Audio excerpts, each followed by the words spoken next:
Shalom jemaat yang dikasihi Tuhan, berikut adalah 5 hal penting dalam mengikuti ibadah online. Pertama, persiapkan diri Anda dan gunakan pakaian yang rapi untuk beribadah kepada Tuhan. Kedua, tentukan lokasi saat hendak mengikuti ibadah online.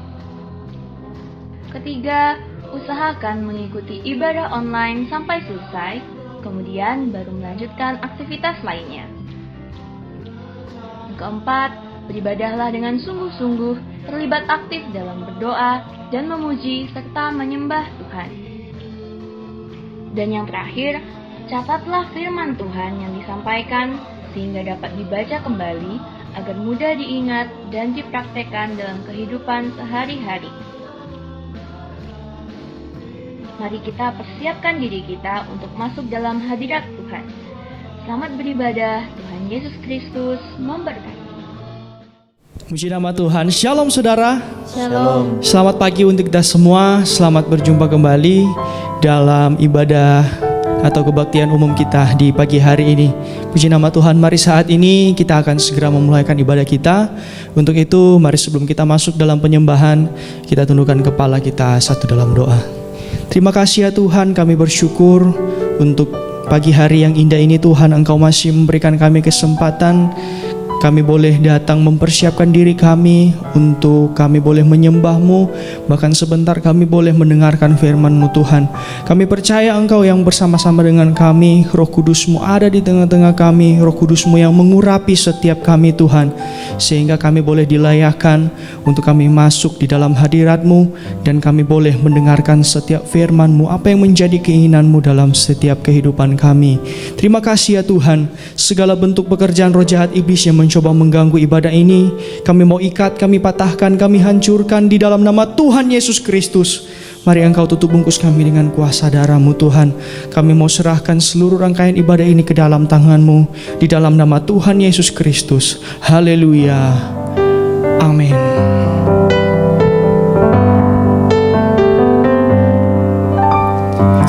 Agung dan mulialah Tuhanku, sempurnalah perbuatan tangan-Mu yang berkuasa atas surga dan seluruh bumi. Siapa yang dapat seperti Kau Tuhan? Agung dan mulialah Tuhanku, Maha besar perbuatan tangan-Mu. Aku datang dan bersujud dalam hadirat-Mu, memuja Engkau seumur hidupku. Ku sembah Kau, ku sembah Kau, Allah yang maha besar. Ku sembah Kau, Yesus keselamatanku. Ku sembah Kau, Roh yang kudus, kekuatan hidupku. Ajaib Tuhan, sungguh Engkau mulia. Mari sekali lagi katakan pujian ini dari awal. Agung dan mulialah Tuhan. Agung dan mulialah Tuhanku, sempurnalah perbuatan tangan-Mu yang berkuasa atas surga dan seluruh bumi. Siapa yang dapat seperti Kau Tuhan? Amin. Agung dan mulialah Tuhanku, Engkau maha besar Tuhan, maha besar perbuatan tangan-Mu. Kami datang bersujud di hadapan-Mu, datang dan bersujud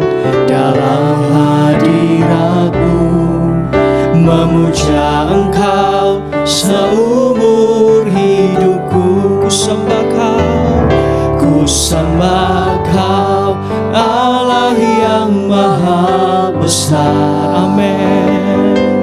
Ku sembah Kau, Yesus keselamatanku. Ku sembah Kau, Roh yang kudus, kekuatan hidupku. Ajaib Tuhan, sungguh Engkau mulia. Ku sembah Kau, Allah yang maha besar. Ku sembah, haleluya. Kau sembah keselamatan kami. Ku sembah Kau Tuhan. Ku sembah Kau, Roh yang kudus, kekuatan hidupku. Ajaib Tuhan. Oh, mari saudara sekali lagi lebih sungguh-sungguh. Ku sembah Kau. Oh, haleluya Yesus. Ku sembah Kau, Yesus keselamatanku. Ku sembah Kau. Amin. Kekuatan hidupku. Ajaib Tuhan, sungguh Engkau mulia. Haleluya. Ku sembah Engkau,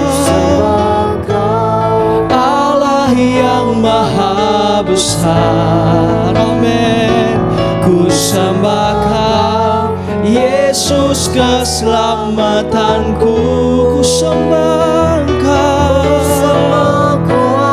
Roh yang kudus, kekuatan hidupku. Ajaib Tuhan, sungguh Engkau mulia. Ajaib Tuhan, ajaib Tuhan, sungguh Engkau mulia. Haleluya, puji nama Tuhan. Mari tiba saatnya kita akan bersuka cita di hadapan Tuhan. Untuk itu mari kita mau angkat satu nyanyian. Haleluya. Mari sama-sama katakan, dunia lalulah segera, dunia lalulah segera, dengan keindahannya dirusakkan oleh dosa yang keji. Sangat hebat rasanya bila antikris raja, tapi syukur pada Yesus ku pergi. Ayat 2. Bumi akan bergempa, air laut bergelora, dan semua keadaan nanti berubah. Orang yang tak percaya dia lari sini sana, tapi syukur pada Yesus. Amin. Ku pergi, kalau kesusahan datang ku pergi. Sangkakala bunyilah orang saleh naik semua, bila kesusahan datang ku pergi. Ayatnya ketiga, dengan sekejap mata sangkakala bunyilah, yang mati dalam Yesus pun bangkitlah. Orang yang masih hidup, diubahkan sekejap, bertemu Tuhanku di awan-awan. Ku pergi, kalau kesusahan datang ku pergi. Sangkakala bunyilah orang saleh naik semua, bila kesusahan datang ku pergi. Ku pergi, amin. Ku pergi, haleluya. Kalau kesusahan datang ku pergi. Sangkakala bunyilah orang saleh naik semua, bila kesusahan datang ku pergi. Kalau bunyi sangkakala, kalau bunyi sangkakala, kalau bunyi sangkakala, kalau bunyi sangkakala, kalau bunyi sangkakala ku, kalau bunyi sangkakala, kalau bunyi sangkakala, kalau bunyi sangkakala, amin. Kalau bunyi sangkakala, kalau bunyi sangkakala ku ada. Kalau zaman ini lalu pada hari kiamat, kalau sangkakala Allah terdengar, kalau orang yang telah selamat berkeliling tahtanya, kalau namaku dipanggil ku ada. Amin. Kalau bunyi sangkakala, kalau bunyi sangkakala, kalau bunyi sangkakala, kalau bunyi sangkakala ku ada. Oh saudara, oh saudara, lihat tanda yang terjadi di dunia. Berjagalah, berjagalah, kedatangan Tuhan Yesus dekatlah. Minta rohnya, minta rohnya, jangan kau didapati tertidurlah. Oh saudara, oh saudara, Tuhan Yesus akan datanglah segera. Sekali lagi, oh saudara, oh saudara, lihat tanda yang terjadi di dunia. Berjagalah, berjagalah, kedatangan Tuhan Yesus dekatlah. Minta rohnya, minta rohnya, jangan kau didapati tertidurlah. Oh saudara, oh saudara, Tuhan Yesus akan datanglah segera. Oh saudara, Tuhan Yesus akan datanglah segera. Haleluya, puji nama Tuhan. Puji Tuhan. Saudara, mari tiba saatnya kita akan mempersiapkan diri kita untuk menerima firman Tuhan. Untuk itu mari kita mau menyembah Tuhan, kita mau angkat satu nyanyian. Saat ini kami rindu untuk mendengarkan sabda-Mu Tuhan. Mari Engkau berfirman kepada setiap kami. Ku rindu sabda-Mu, ku rindu firman-Mu, firman Tuhan Yesus yang heran dan berkuasa. Berfirmanlah Tuhan oleh kuasa Roh, oleh kuasa Roh-Mu, hanya kepadamu aku berserah.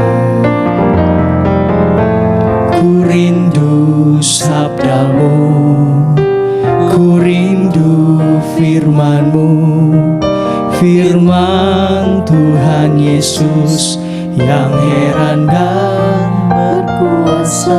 Amin. Berfirmanlah Tuhan oleh kuasa Roh-Mu, hanya kepadamu aku berserah. Berfirmanlah Tuhan, berfirmanlah, berfirmanlah Tuhan. Roh Kudus urapi hamba-Mu. Berfirmanlah, berfirmanlah, berfirmanlah Tuhan. Ku rindu menikmati sabda-Mu. Mari sekali lagi kita mau angkat pujian ini dari awal. Ku rindu sabda-Mu Tuhan, ku rindu sabda-Mu, ku rindu firman-Mu, firman Tuhan Yesus yang heran dan berkuasa. Berfirmanlah Tuhan oleh kuasa Roh-Mu, oleh kuasa Roh-Mu, hanya kepadamu kami berserah. Haleluya Yesus, aku berserah. Katakan berfirmanlah, berfirmanlah, berfirmanlah Tuhan.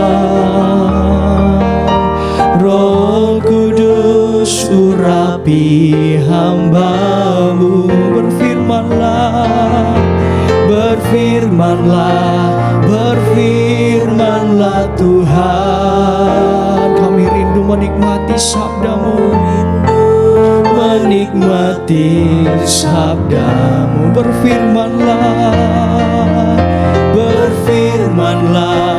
Berfirmanlah Tuhan. Amin.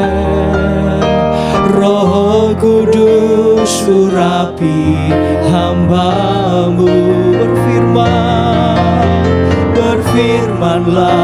Berfirmanlah Tuhan. Ku rindu menikmati sabda. Mari sekali lagi saudara dengan satu kerinduan katakan berfirmanlah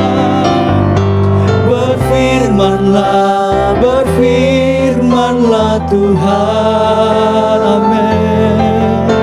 Roh Kudus urapi hamba-Mu. Berfirmanlah.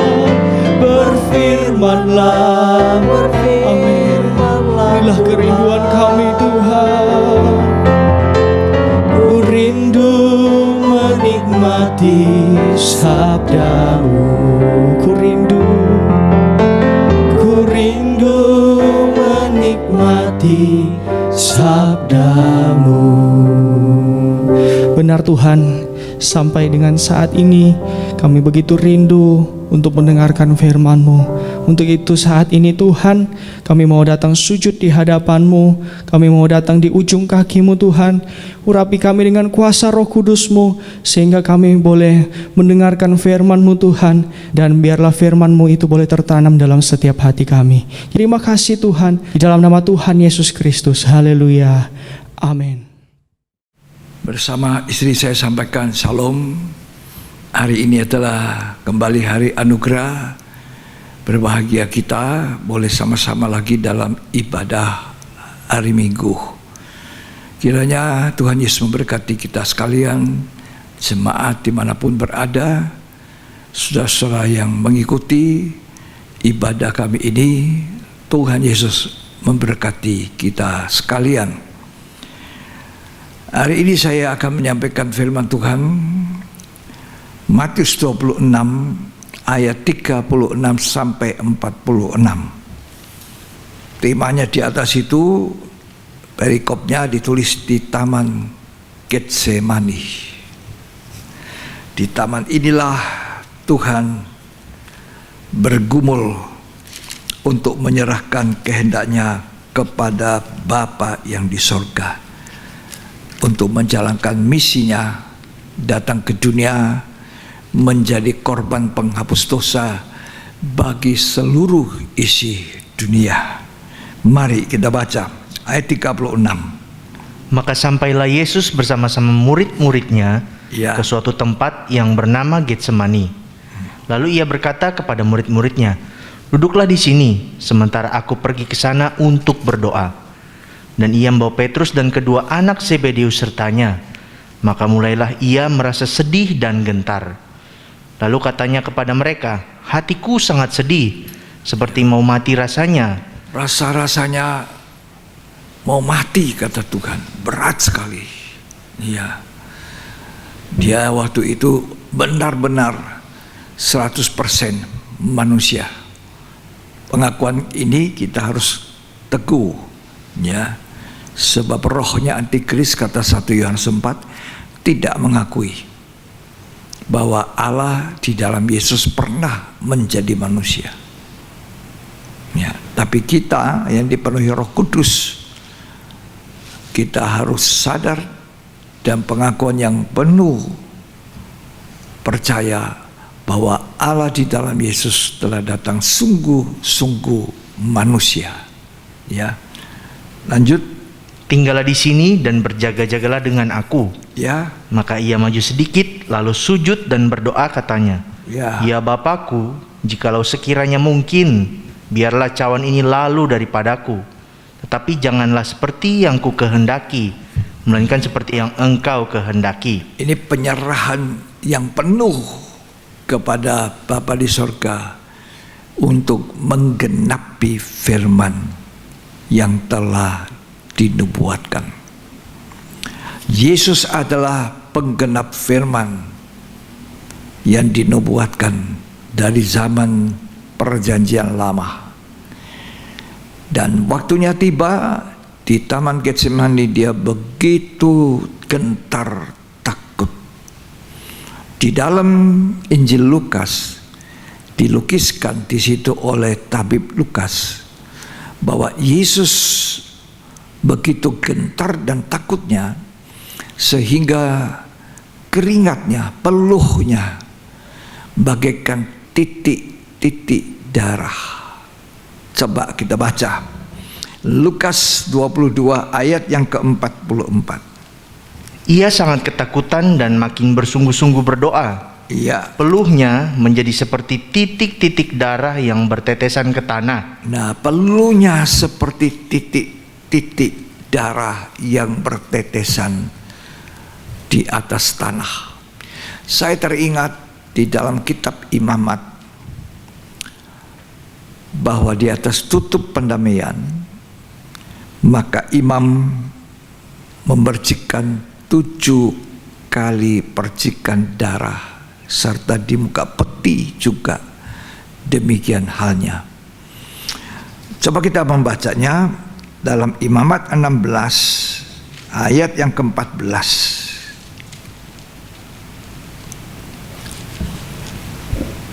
Lalu ia harus mengambil sedikit dari darah lembu jantan itu dan memercikannya dengan jarinya ke atas tutup pendamaian di bagian muka. Tutup pendamaian di bagian muka, ya. Terus dan ke depan tutup pendamaian itu, ia harus memercikan sedikit dari darah itu dengan jarinya 7 kali. Ya, jadi ada 7 percikan, 7 kali tetesan darah. Imam besar yang masuk ini membawa bukan darahnya sendiri, tapi darah binatang yang dikorbankan di mezbah korban bakaran. Sedangkan Yesus Kristus, imam besar agung kita, dia tidak membawa darah binatang, tetapi dia membawa darahnya sendiri. Coba kita membaca Ibrani 9 ayat 22. Dan hampir segala sesuatu disucikan menurut hukum Taurat dengan darah. Ya. Dan tanpa penumpahan darah tidak ada pengampunan. Kalau tidak ada penumpahan darah, tidak ada pengampunan. Ya. Kalau imam besar masuk tanpa darah binatang, dia bisa mati di dalam. Terus, jadi segala sesuatu yang melambangkan apa yang ada di sorga haruslah ditahirkan secara demikian. Ya. Tetapi benda-benda sorgawi sendiri oleh persembahan-persembahan yang lebih baik daripada itu. Nah, ayat 24. Sebab Kristus bukan masuk ke dalam tempat kudus buatan tangan manusia yang hanya merupakan gambaran saja dari yang sebenarnya. Jadi gambaran sebenarnya terus. Tetapi ke dalam sorga sendiri untuk menghadap hadirat Allah guna kepentingan kita. Ayat 25. Dan ia bukan masuk untuk berulang-ulang mempersembahkan dirinya sendiri. Hanya 1 kali ia mati untuk mempersembahkan dirinya menjadi korban penghapus dosa. Dengan demikian ia menyempurnakan kita. Terus, sebagaimana imam besar setiap tahun masuk ke dalam tempat kudus dengan darah yang bukan darahnya sendiri. Nah, jadi bukan darahnya sendiri. Ya. Ya. Ayat 27-28. Dan sama seperti manusia ditetapkan untuk mati hanya 1 kali saja, dan sesudah itu dihakimi. Demikian pula Kristus hanya 1 kali saja mengorbankan dirinya untuk menanggung dosa banyak orang. Ya, 1 kali. Terus sesudah itu ia akan menyatakan dirinya sekali lagi tanpa menanggung dosa untuk menganugerahkan keselamatan kepada mereka yang menantikan dia. Sampai dia datang kembali.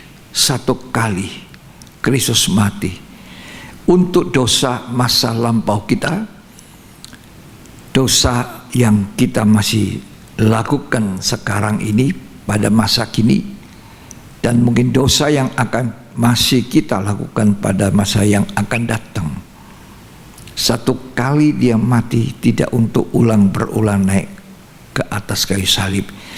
Tapi kita tidak boleh mempermainkan kasih karunia Allah ini. Ya, kesempatan kemurahan Tuhan di mana kuasa darah Yesus masih bekerja untuk memperbaiki hidup kita. Jangan kita mempermainkan kasih karunia Allah. Oh, kalau begitu saya hari ini bertobat, minta ampun, dikuduskan oleh darah Yesus. Besok kita lakukan lagi dosa, diampuni lagi ulang berulang. Tidak, itu namanya mempermainkan kasih karunia. Atau kita melakukan apapun sudah tidak merasa salah. Kita merasa sudah selesai, bebas, anugerah Allah limpah. Tidak usah mengakui dosa kita juga sudah diampuni. Ini menyesatkan.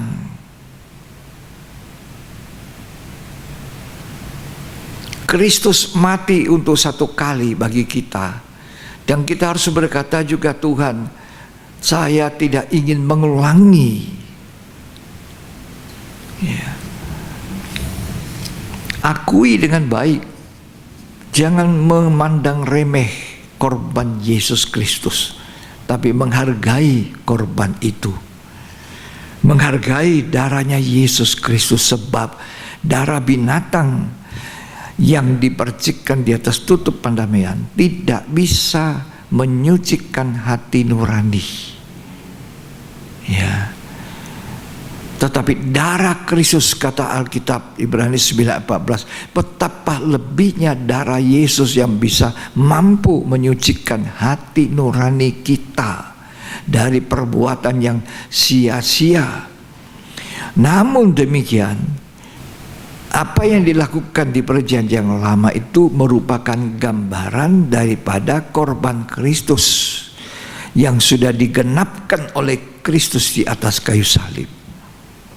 Ya, di mana 7 percikan darah di atas tutup pendamaian. Kita tahu dalam pelajaran Alkitab Tabernakel khususnya, saya mengatakan bahwa tutupan pendamaian dengan 2 kerubion gambarannya dari Allah Bapa, Allah Roh Kudus, dan tutupannya itu sendiri Allah Anak, yaitu Kristus.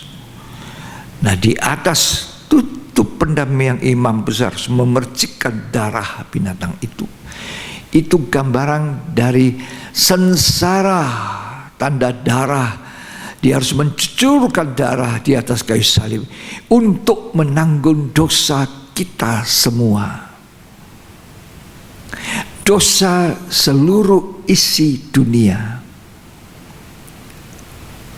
Itu telah genapkan Kristus di atas kayu salib dengan darah sendiri. Sengsara, angka 7 itu angka sempurna.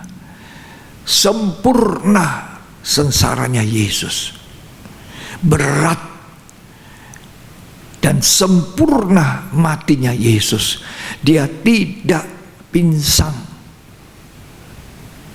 tidak setengah mati, tapi sempurna matinya.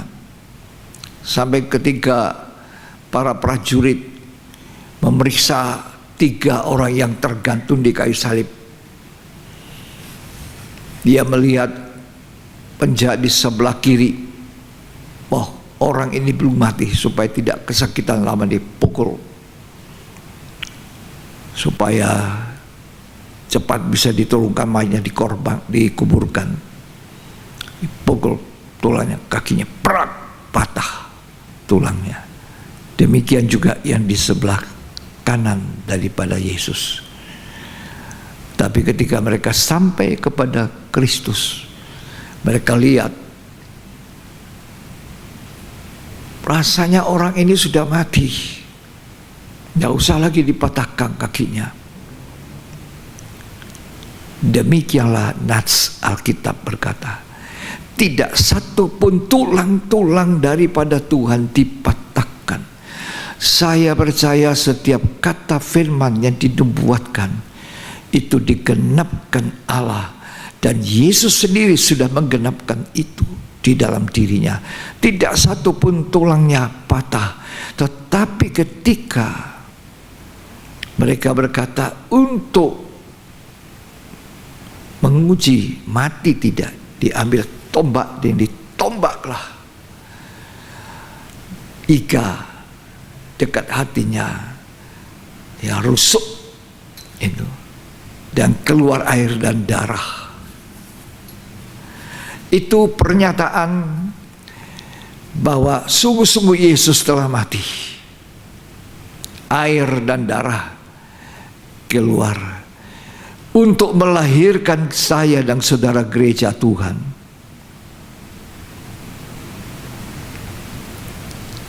Seorang ibu, seorang istri, seorang perempuan akan melahirkan anak dengan tanda darah dan air. Itu tanda kelahiran. Gereja dilahirkan dengan penuh kesakitan, penuh penderitaan di atas kayu salib.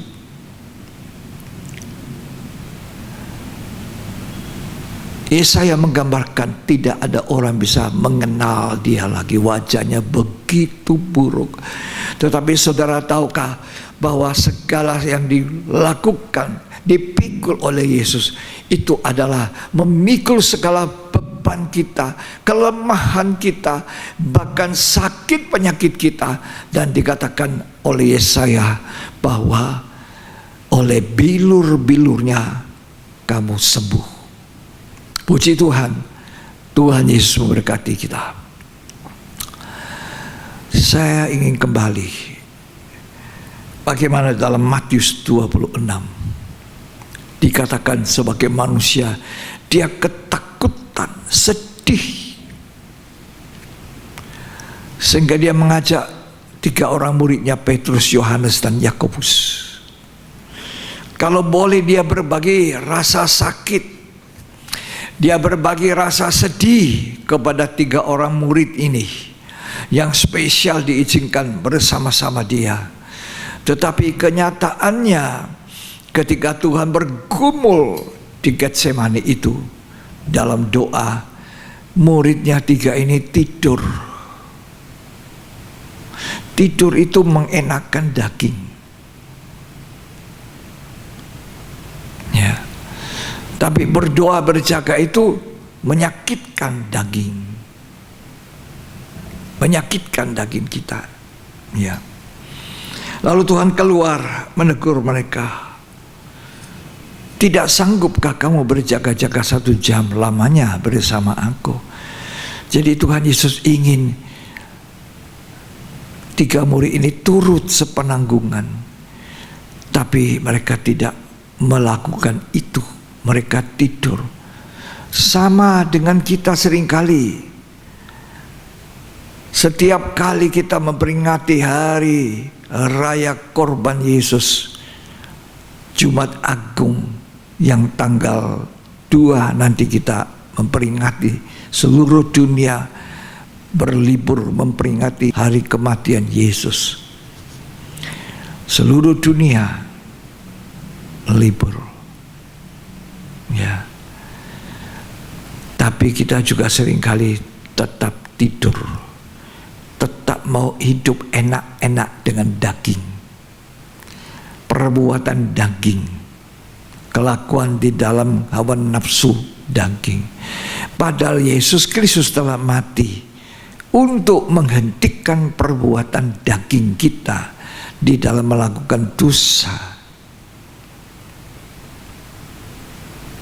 Jangan kita cuma memperingati hari korban Kristus ini seperti kebiasaan saja.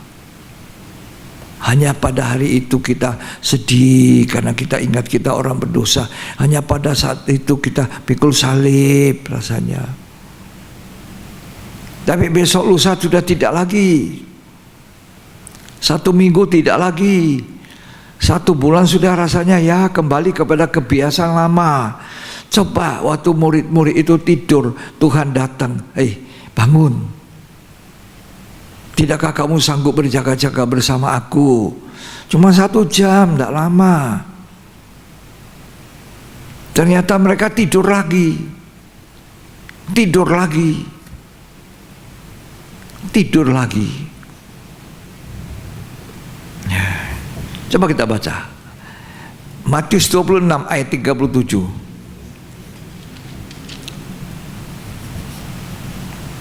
Dan ia membawa Petrus dan kedua anak Zebedeus sertanya. Ya. Maka mulailah ia merasa sedih dan gentar. Terus Lalu katanya kepada mereka, hatiku sangat sedih. nah, dia sudah menceritakan isi hati. Ya, ingin ada orang sepenanggungan. Ya. Sebagai manusia biasa waktu itu Tuhan kita, dia ingin orang merasa berbelas kasih. Makanya Tuhan bilang, bukan persembahan yang kuinginkan, tapi belas kasihan.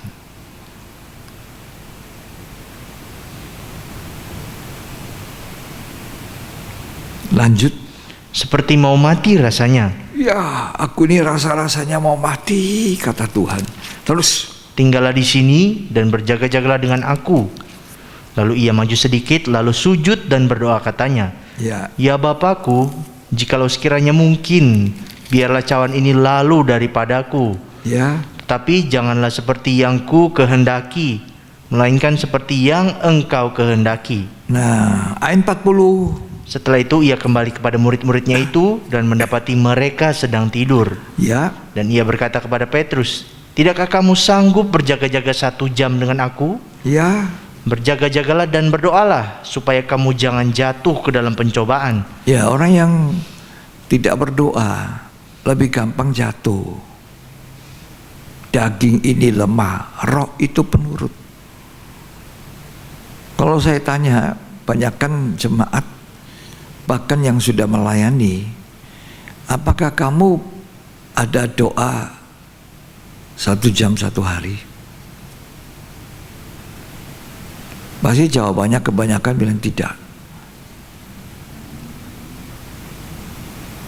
Tidak. Apalagi disuruh 3 kali 1 hari, 1 jam, 3 jam, mudah. Sebab daging ini. Lanjut. Roh memang penurut, tetapi daging lemah. Ini banyak orang pakai alasan ini. Aduh, daging ini lemah, roh itu penurut. Makanya tidak kebetulan mesbah dupa emas dalam tabernakel itu bicara doa, pujian, penyembahan itu, ya, ditaruh paling dalam, dekatnya tabir, dekatnya tirai yang robek, terbelah 2 ketika Yesus mati di kayu salib. Tuhan menjadi tirai yang robek, tabir yang robek, daging yang dikoyak-koyakkan, supaya pintu sorga ada jalan terbuka kembali. Ya, tidak kebetulan. Jadi doa itu memang mematikan daging, robek. Tidak enak duduk 1 jam, berlutut 1 jam.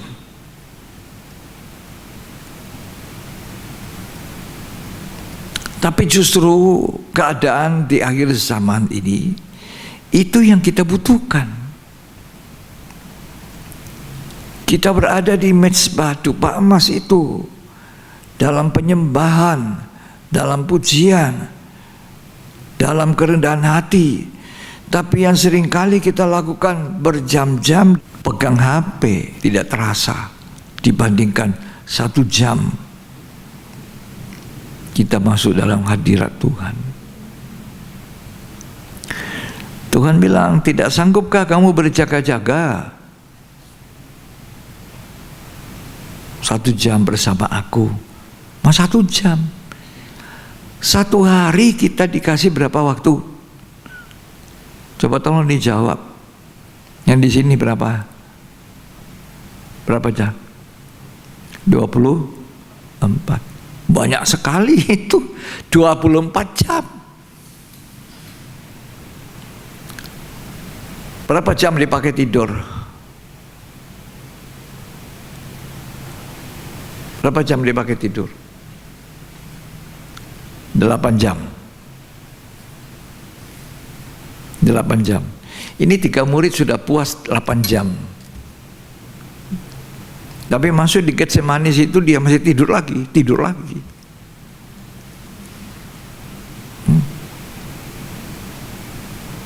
24 jam potong 8 jam, masih ada berapa jam? 16 jam. 16 jam kita bekerja, berapa jam? 8 jam. Masih ada berapa? 8 jam. Tuhan minta berapa? 1. Lah kalau cuma 1 jam kita masih punya berapa? Termasuk tidur, makan, kerja, cari nafkah, masih ada 23 jam. Nggak cukup.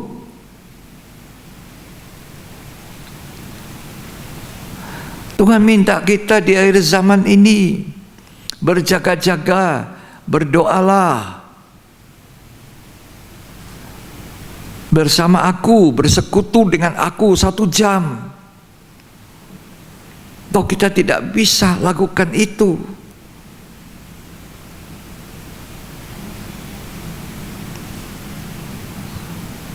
Berbahagialah orang yang bisa melakukannya. Bahkan orang yang bisa mengatakan begini, Tuhan,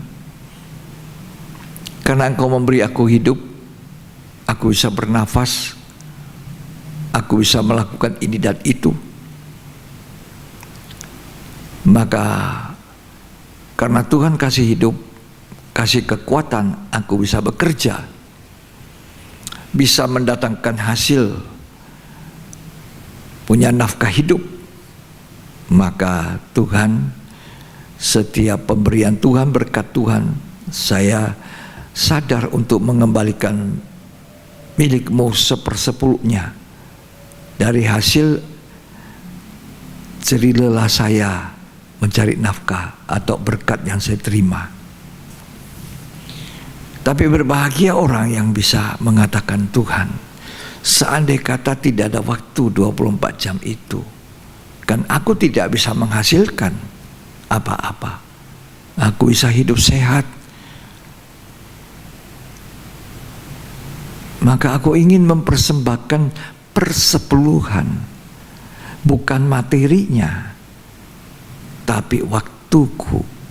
1/10 dari 24 jam kuberikan, kupersembahkan kembali kepada Engkau Tuhan. Sebab hidup ini datang daripada Engkau. Kan manusia ini betapa egoisnya. Bayangkan gambarannya itu pada 3 murid. Gurunya sedang susah sedih, dia tidur. Berbahagialah orang yang bisa membawa hidupnya kepada Tuhan setiap hari 1 jam. Apalagi kalau bisa 1/10 dari 24 jam. 2,5 jam.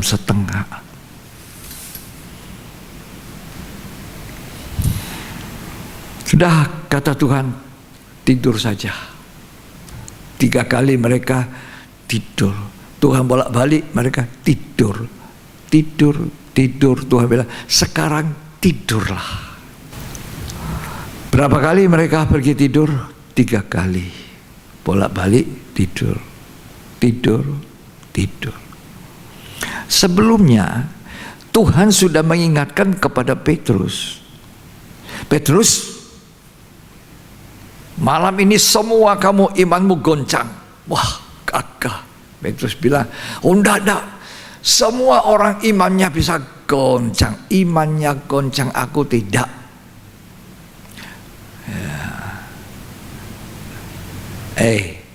Aku bilang sama kamu, Petrus, sebelum ayam jantan berkokok, kamu sudah 3 kali menyangkal aku. Oh tidak. Gagah dia. Ya, gagah. Coba dibaca Matius 26 ayat 31. Maka berkata Yesus kepada mereka, malam ini kamu semua akan tergoncang imanmu karena aku. Ya. Sebab ada tertulis, aku akan membunuh gembala dan kawanan domba itu akan tercerai-berai. Iya, terus. Akan tapi sudah aku bangkit, aku akan mendahului kamu ke Galilea. Petrus menjawabnya, biarpun mereka semua tergoncang imannya karena engkau, ya, aku sekali-kali tidak. Aku tidak goncang, tidak. Ini suaranya dikerasi, aku tidak goncang. Semua goncang, aku tidak. Terus Yesus berkata kepadanya, aku berkata kepadamu, sesungguhnya malam ini sebelum ayam berkokok, engkau telah menyangkal aku 3 kali. Tuh, 3 kali kamu akan menyangkal aku. Terus kata Petrus kepadanya, sekalipun aku harus mati bersama-sama engkau, aku takkan menyangkal engkau. Padahal menyangkal. Kenapa sampai bisa menyangkal? Karena tidak berjaga-jaga. 3 kali disuruh berjaga-jaga dengan Tuhan, beserta Tuhan di Getsemani, tidur. 3 kali tidur, makanya 3 kali menyangkal.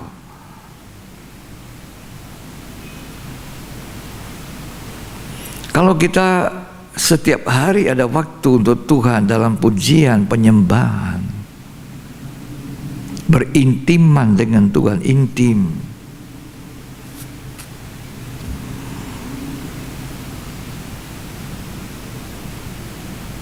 kita tidak gampang jatuh di dalam kelemahan daging.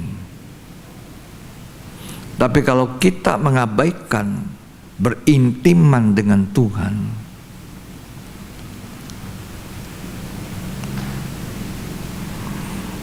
ya, hidup intim, maka gampanglah orang itu jatuh. Cuma anak kecil,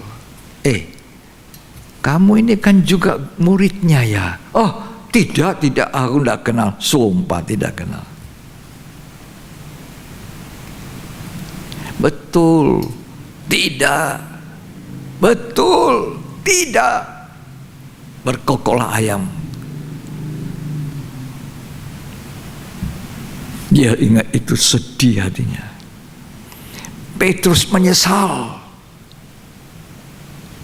Dia bertobat.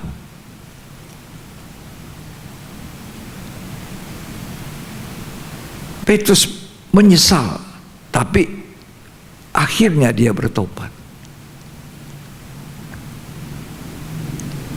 Dan dipakai Tuhan. Tapi Yudas Iskariot menyesal. Aduh, aku sudah jual guruku, aku sudah melakukan yang salah. Dia kembalikan 30 keping perak kepada imam-imam di bait Allah. Dia buang saja itu uang 30 keping perak. Tapi dia tidak datang kepada Tuhan.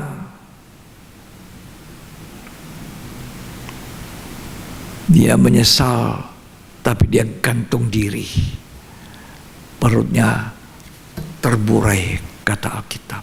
Demikianlah telah digenapi firman Tuhan.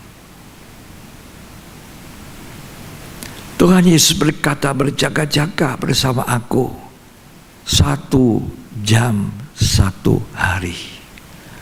Sediakanlah waktu 1 hari 1 jam.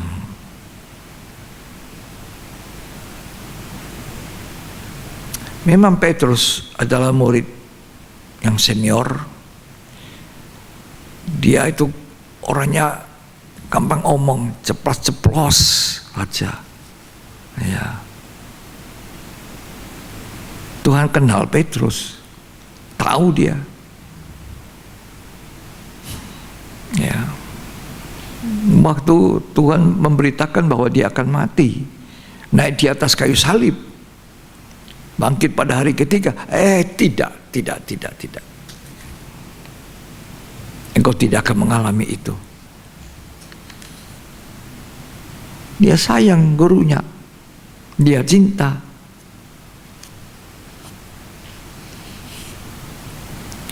Seringkali kita menyatakan kasih cinta kepada Tuhan, sementara itu juga kedagingan kita masih kuat. Kita tidak menyediakan waktu 1 jam untuk menyembah Tuhan. Kita tidak menyiapkan hati untuk berintiman dengan Tuhan, kekasih kita, mempelai laki-laki sorga itu.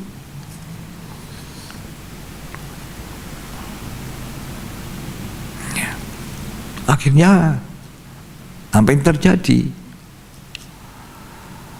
Tuhan menghardik. Terkejut mungkin Petrus. Iblis mundur, pergi belakang saya. Tapi hebat, tidak pernah menyesal, tidak pernah marah. Kok saya dibilangi iblis? Guru saya padahal masuk hatinya baik loh, supaya guru tidak menderita.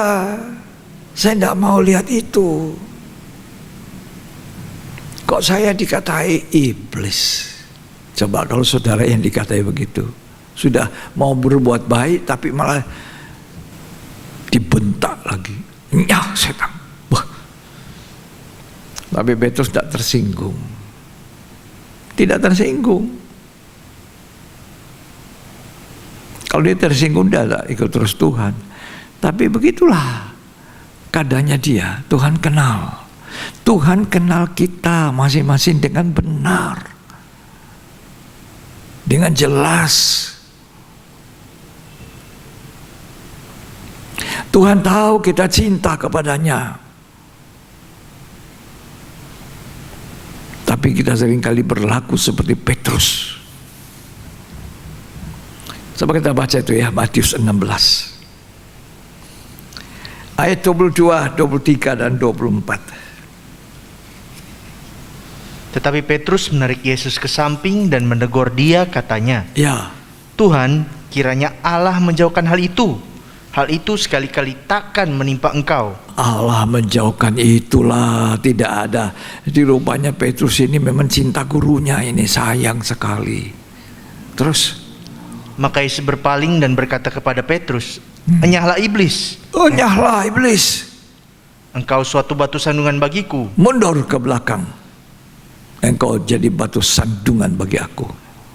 Terus, Sebab engkau bukan memikirkan apa yang dipikirkan Allah. nah ini pikiran manusia daging, bukan pikiran Allah. Pikiran Allah harus menjadi pikiran kita seharusnya. Tapi Petrus waktu itu pikiran manusia daging biasa, manusia biasa.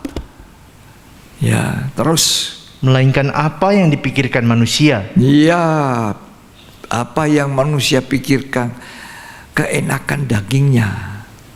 Jangan menderita. Ikut Tuhan jangan menderita. Pokok ikut Tuhan, aku ini enak sekali saja.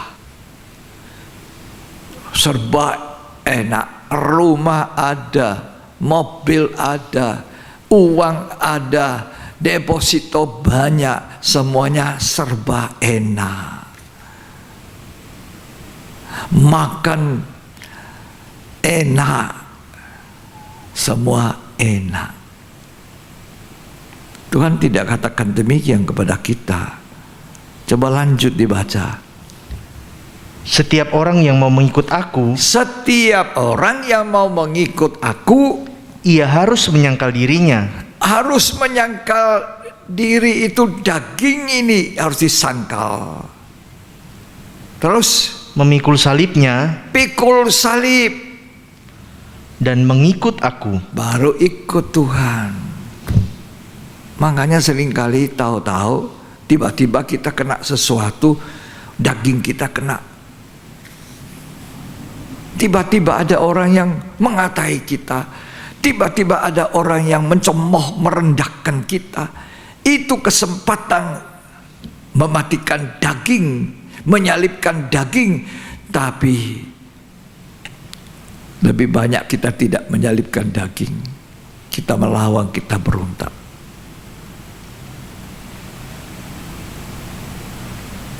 Caci maki dibalas caci maki. Tapi apa kata firman Tuhan? Ketika ia dicaci maki, ia tidak membalas caci maki. Itu Tuhan kita. Petrus menuliskan itu. Petrus yang tulis. Dia diam seperti domba yang tidak bersuara di bawah pembantaian. Ketika dihina, ketika ditampar, dia tidak membalas. Paling dia berkata, "Mengapa engkau menampar aku, saudara?" Dia tidak balas. Ya. Kita baca ya. Petrus menuliskan itu. Ketika ia dicaci maki, ia tidak membalas dengan caci maki. Ya. 1 Petrus pasal yang kedua ayat 23.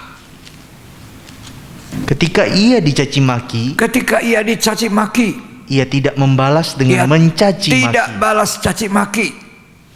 Ketika ia menderita, ia tidak mengancam. Iya. Tetapi ia menyerahkannya kepada Dia yang menghakimi dengan adil. Ayat 21. Sebab untuk itulah kamu dipanggil, karena Kristus pun telah menderita untuk kamu. Kristus telah menderita untuk kamu. Dan telah meninggalkan teladan bagimu. Nah, teladan ini, makanya Tuhan bilang, barang siapa mau jadi muridku harus pikul salib, menyangkal dagingnya. Jadi tidak enak-enak. Makanya imam besar itu, dia bukan hanya memercikkan 7 kali di atas tutup pendamaian, tapi di muka dari peti yang sudah dilapis luar dalamnya emas, ada 7 kali percikan darah. Itulah sengsara untuk menyucikan gereja. Kita mau atau tidak harus melalui sengsara. Jadi bukan enak-enak. Makanya Tuhan bilang, "Oh, kamu mau jadi muridku ya? Oke. Pikul salib, menyangkal diri, ikut aku." Ada orang mau ikut dia. Dia bilang, "Oh, serigala punya lubang, burung punya sarang, anak manusia." Maksudnya anak manusia dirinya tidak punya tempat untuk meletakkan kepala, tidak punya bantal enak.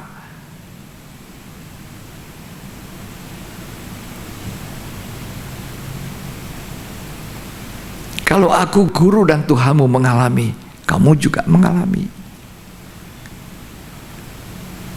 Jadi 7 percikan darah bukan hanya di atas tutup pendamaian, tapi di depannya juga, di depan peti itu. Peti yang saya katakan beberapa waktu lalu itu adalah gambaran daripada gereja. Sidang jemaat Tuhan yang asalnya daging, kayu, sifat daging itu kayu, di mana kayu penaga itu ada pori-pori yang bisa mengeluarkan, masih bisa mengeluarkan getah-getah. Itu kekurangan, kelemahan, cacat celah kita.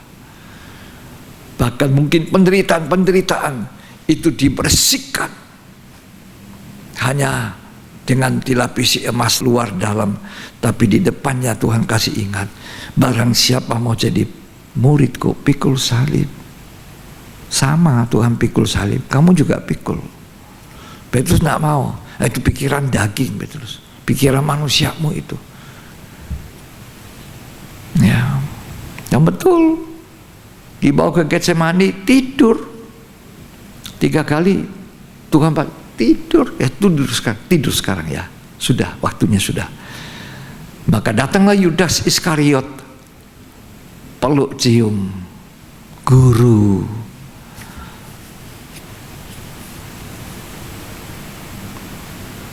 Ini cium lain ini.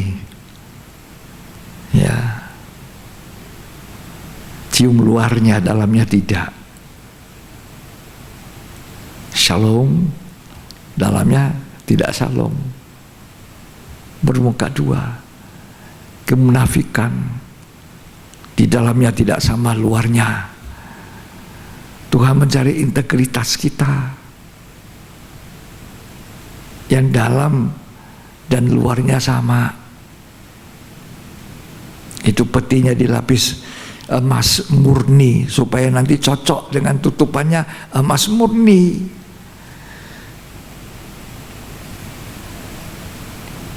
Jadi ada 7 percikan darah yang sama, penyucian terakhir sebelum sempurna, sebelum gereja sempurna.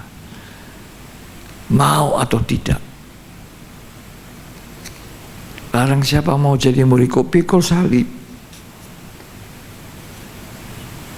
menyangkal diri. Nah, akhirnya tidak, dia menyangkal. Berapa kali menyangkal? 3 kali. Tidak berjaga-jaga, tidak berdoa 1 jam, Petrus menyangkal. Tapi waktu dia menyesal,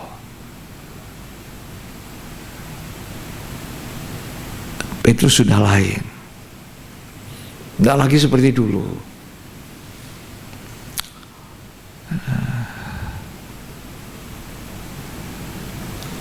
Cuma dia pikir saya sudah tidak ada gunanya. Dulu waktu dia jala ikan tidak berhasil, dalam Injil Lukas 5 Tuhan bikin mujizat penangkapan ikan yang pertama sampai 2 perahu. Bayangkan gurunya habis mengajar, melihat perahu di situ kosong, pinjam perahumu Petrus, aku naik situ. Sedangkan Petrus ini sudah kecapean, lelah, 1 malam tidak dapat ikan, ngantuk lagi, aduh maunya pulang tidur, tapi mau dipinjam sama seorang guru ini, nabi ini, rabi. Ya sudah, jalan, pergi ke tempat dalam sedikit. Tuhan mengajar dari atas perahunya, dipinjam. Tapi ajaib juga, Petrus mungkin tidak ngantuk, padahal tidak tidur 1 malam. Tidak. Ya, dia dengar, habis mengajar, Yesus bilang, pergi ke tempat dalam, ke dalam lagi. Apa ini maunya? Kindal tanda dalam hatinya tanda tanya, apa maunya ini guru ini? Tapi Tuhan bilang, pergi lebih jauh tempat dalam. Nurut dia, nurut. Sekarang tebarkan jalamu. Sepanjang malam saya ini tidak dapat ikan. Mana mungkin di siang bolong ini ada ikan? Orang itu biasanya menjala ikan malam. Ini siang bolong, malam saja tidak ada, apalagi pada siang hari. Tetapi karena engkau yang menyuruh aku turuti aja. Dia lemparkan jalannya. Wow, banyak ikan sampai jala itu robek, sampai banyak ikan-ikan yang kecil keluar kembali. Tapi tetap dikumpulkan 2 perahu, sampai panggil temannya, ayo. Ya, sini ikan penuh nih, tidak muat 1 perahu, 2 perahu. Sudah selesai tangkap ikan, pulang ke pantai. Apa kata Tuhan?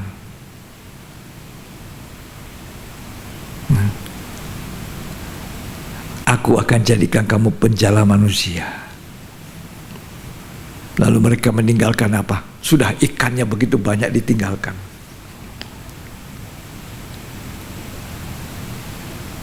Mereka tidak bilang, aduh guru sayang ini, dijual ini berapa juta ini. Hah? Kok ditinggalkan saja? Mana lebih baik jadi penjala manusia?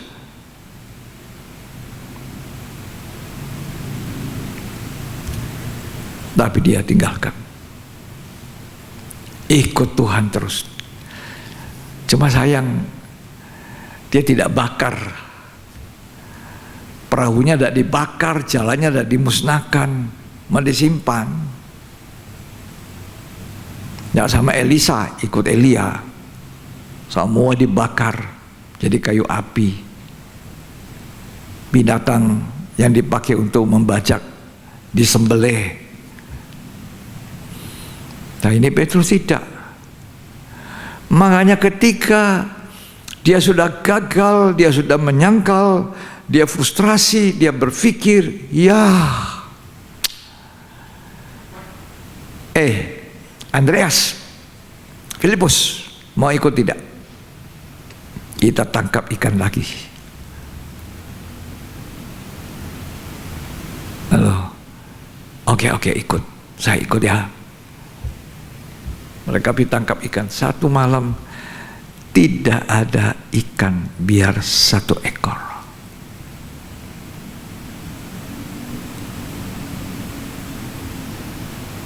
Tidak ada ikan. Tiba-tiba ada yang datang tanya, anak-anak, ada lauk pauk? Tidak ada Tuhan. Sekarang lemparkan jalamu di sebelah kanan. Lalu mereka melemparkan. Wow, mereka menangkap ikan-ikan berkualitas sebanyak 153 ekor. Ikan yang baik-baik, tidak robek jalannya, tidak ada yang hilang.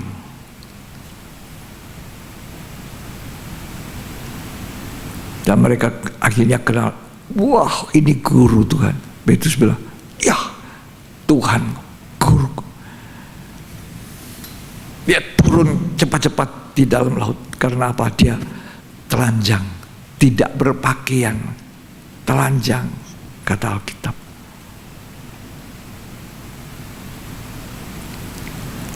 Aku orang berdosa. Tidak ngomong lagi dia. Bakar ikan, selesai makan. Tuhan panggil Petrus, Simon anak Yohanes, kasihkah kau akan daku lebih dari mereka ini? Aku mengasihi engkau. 3 kali Tuhan tanya. Tapi di dalam bahasa Inggrisnya, do you love me more than this? Dari semua apa yang kau punya, termasuk harga dirimu, termasuk apa? Bukan membandingkan dengan kasih mereka. Andreas kasihnya 70%, Petrus kasihnya 90%, tidak. Tapi Tuhan mau Petrus segenap hidupnya memang mengasihi Tuhan. Aku mengasihi engkau. Gembalakan domba-dombaku. 3 kali Tuhan katakan gembalakan domba-dombaku. Itu pesan yang sangat penting sebelum Tuhan naik ke sorga.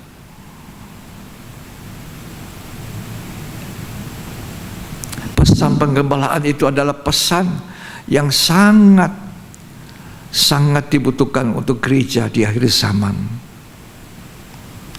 Setiap orang harus punya seorang gembala, penanggung jawab, yang menaikkan doa, yang memelihara. Jangan jadi domba yang tidak tergembala, tidak punya gembala. Dan hebatnya itu setiap domba pasti mengenal suaranya gembala. Suara orang lain tidak mau didengar.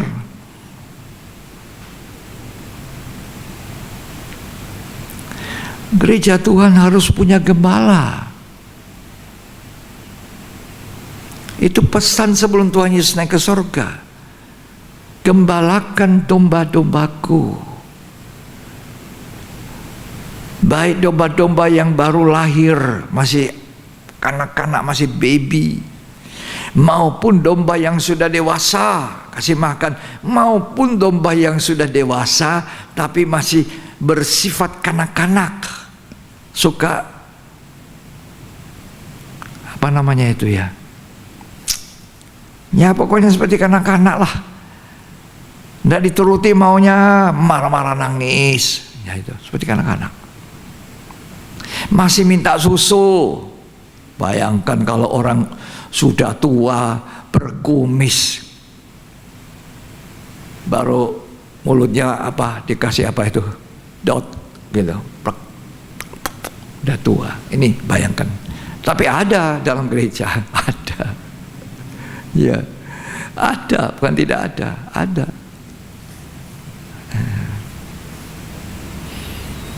Jadi kalau kita lihat perjalanan Petrus tidur di Getsemani, ya, mau enak, tidak pikul salib, ya, itu juga kita, gambaran kita. Mau enak, ikut Tuhan enak, nggak ada salibnya. Siapa bilang? Tuhan bilang ada salibnya, ikut Tuhan itu ada salib. Ya.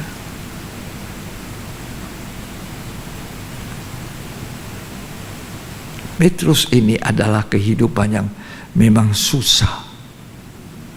Sampai Tuhan bilang kepadanya, waktu engkau muda, engkau mengikat pinggang sendiri, mau kemana saja pergi silahkan. Tapi kalau kau sudah tua, maksudnya tua rohanimu, bukannya tua jasmani, engkau mengulurkan tanganmu dan orang lain yang membawa engkau kemana tempat yang kau tidak sukai. Maksudnya bagaimana Petrus mati. Itu pun Petrus ini sulit untuk mati dagingnya, kedagingan kita ini. Semoga Tuhan tolong kita semua.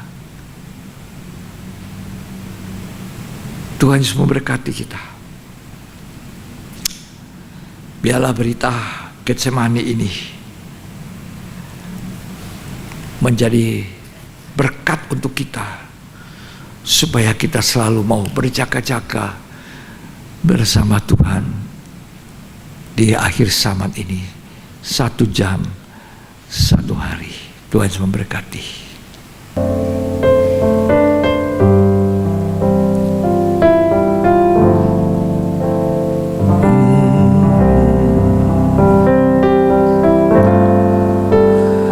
Zaman sekarang berjagalah,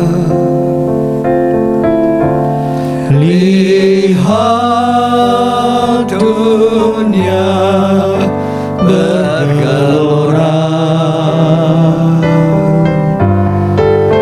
kedengaran sini sana banyak kabar menyatakan, berlindunglah dalam sabda Allah.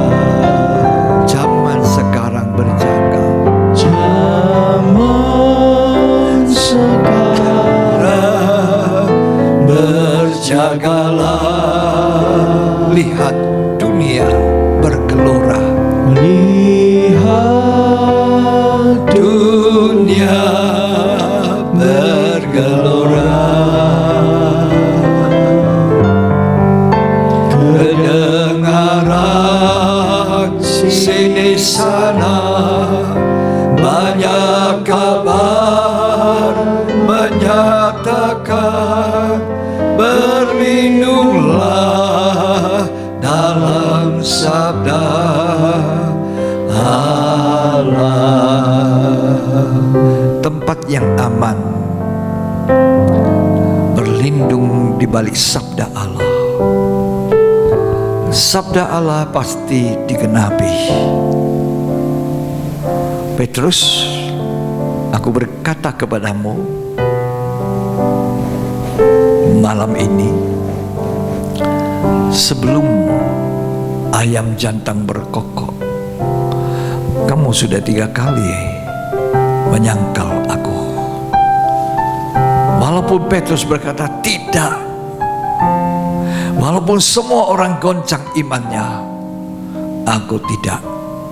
Walaupun semua orang menyangkal, aku tidak. Tapi apa yang diucapkan Kristus akan digenapi. Dan betul Petrus menyangkal. Itu sebabnya begitu firman Allah yang kuat, firman Allah itu harus kuat tertanam di hati kita. Rasul Yohanes berkata dalam surat 1 Yohanes, hai orang-orang muda, kamu jangan mengandalkan fisik yang kuat karena kamu masih muda, tapi andalkan Tuhan. Firman itu harus kuat tertanam di hatimu. Kalau tidak, ada banyak orang muda akan berguguran, seperti Petrus akan menyangkal karena orang muda masih kuat kedagingannya, masih ingin menikmati kesenangan dunia. Untuk itu balansinya, orang muda balansinya, timbangan supaya stabilnya, engkau harus masuk lebih jauh, mengizinkan firman Allah tinggal di dalam engkau, tinggal di dalam hatimu, agar engkau kuat oleh karena firman yang kuat itu. Tidak ada tempat yang terindah, terbaik, teraman adalah firman Allah, sabda Allah. Dunia sedang bergelora,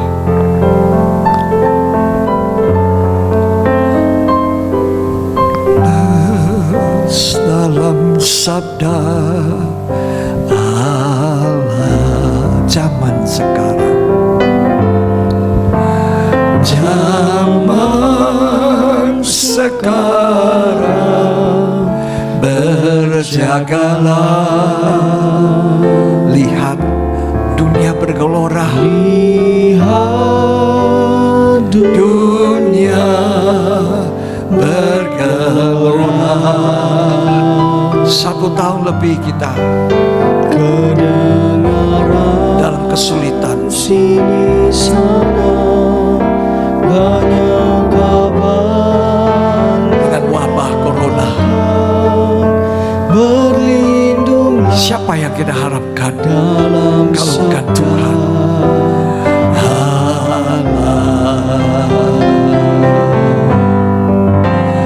Zaman sekarang, berjagalah.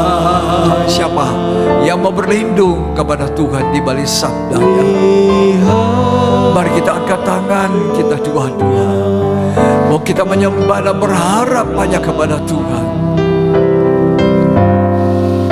Kedengaran sini sana banyak kabar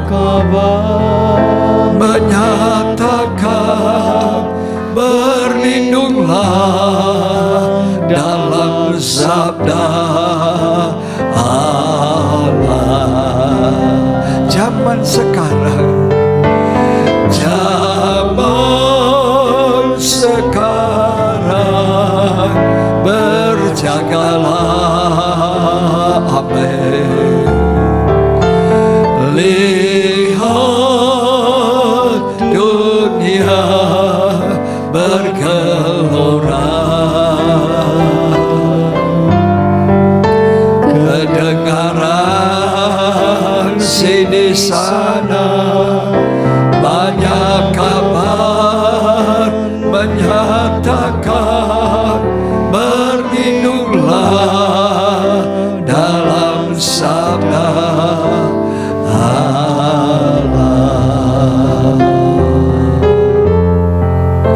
Berlindunglah dalam sabda Allah. Haleluya. Oh haleluya, haleluya. Engkau Engkau tahu kami, Engkau mengenal siapa kami, seperti Engkau mengenal Simon Petrus. Engkau tahu kami Tuhan gagal seringkali karena begitu kuatnya kedagingan kami. Tapi juga Engkau tahu seringkali kami gagal di dalam doa. Padahal doa inilah yang dimaksudkan Tuhan menjadi kekuatan kami. Berjaga-jaga berdoa bersama aku 1 jam, supaya engkau tidak jatuh dalam pencobaan. 3 kali Petrus tidak mau berdoa. Yakobus, Yohanes tidur. Sementara Tuhan gurunya sampai peluhnya bagikan titik-titik darah yang jatuh ke tanah. Tuhan minta kita sepenanggungan. Tahukah saudara apa yang dilakukan Yesus sekarang di sorga? Dia ada di dalam sorga sebagai imam besar, dengan doa untuk kita gerejanya.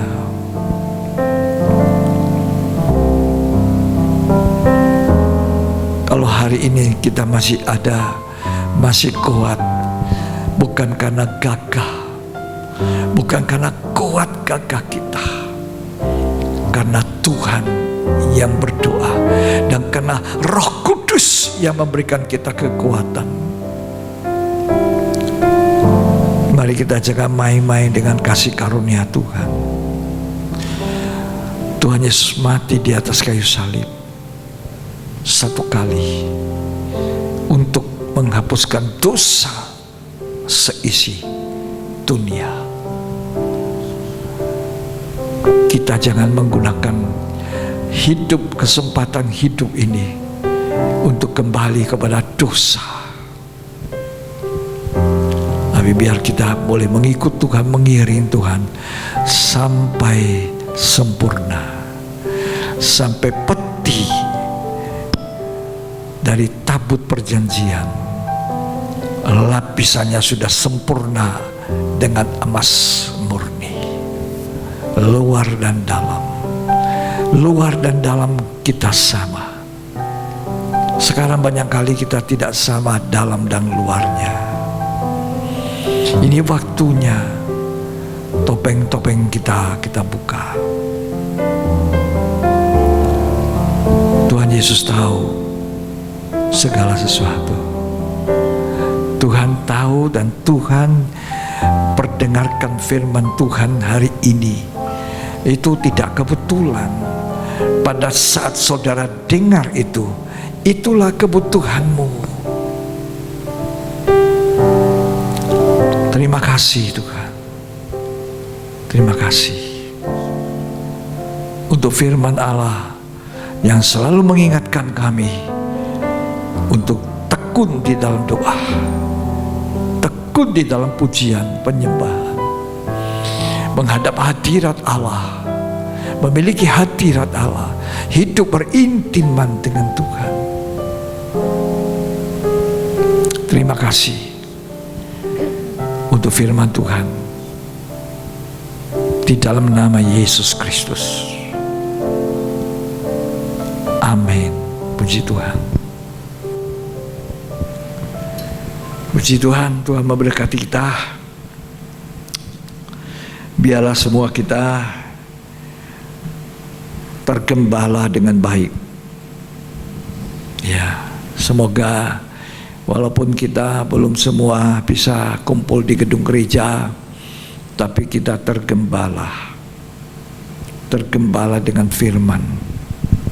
Ya, punya gembala penanggung jawab, gembala manusia, dan gembala itu juga bukan mata pencarian, nafkah hidup. Ya, tapi adalah tanggung jawab atas keselamatan jiwa-jiwa, pemeliharaan, memberi makan domba-domba. Ya, sebab nanti kata Petrus lagi yang bicara ini, kita akan mempertanggungjawabkannya kepada Gembala Agung, penghulu dari gembala. Kalau apa yang kita lakukan baik, ada mahkota kemuliaan. Semoga yang diidam-idamkan oleh setiap gembala diperoleh pada waktunya. Tuhan memberkati kita. Mari kita akhiri ibadah ini dengan ucapan syukur. Kami naikkan syukur padamu Tuhan.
Tuhan memberkati setiap orang yang percaya dan bersandar kepada Engkau.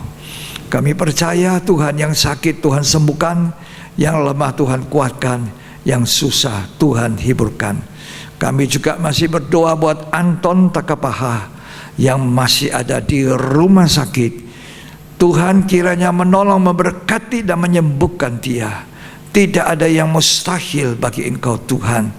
Kami mendapat berita bahwa Anton sudah lebih baik, sudah bisa bangun dan bisa berjalan. Dan kami percaya Tuhan kami, Tuhan yang masih ada, Tuhan masih berbuat mujizat sampai hari ini. Tuhan menolong kami semua. Tolong ibunya, Ibu Takapaha, kuatkan dan lindungi mereka sekeluarga. Terima kasih Tuhan. Kami percaya bahwa semua kami sudah diberkati. Itulah sebabnya mari kita angkat tangan kita dan kita akan mengakhiri dengan berkat yang kita terima berlimpah-limpah. Karena itu saudara-saudara yang kekasih, terimalah berkat Tuhan yang berlimpah-limpah. Berlimpah-limpah dari Allah Bapa, Putra dan Roh Kudus. Tuhan Yesus Kristus memberkati engkau hari ini sampai selamanya. Bahkan sampai Tuhan datang kembali, engkau diberkati untuk menjadi berkat. Terimalah itu di dalam nama Yesus Kristus. Yang terima berkat, sama-sama kita katakan amin. Puji Tuhan. Tuhan Yesus memberkati kita sekalian. Sampai kita jumpa di ibadah yang berikut.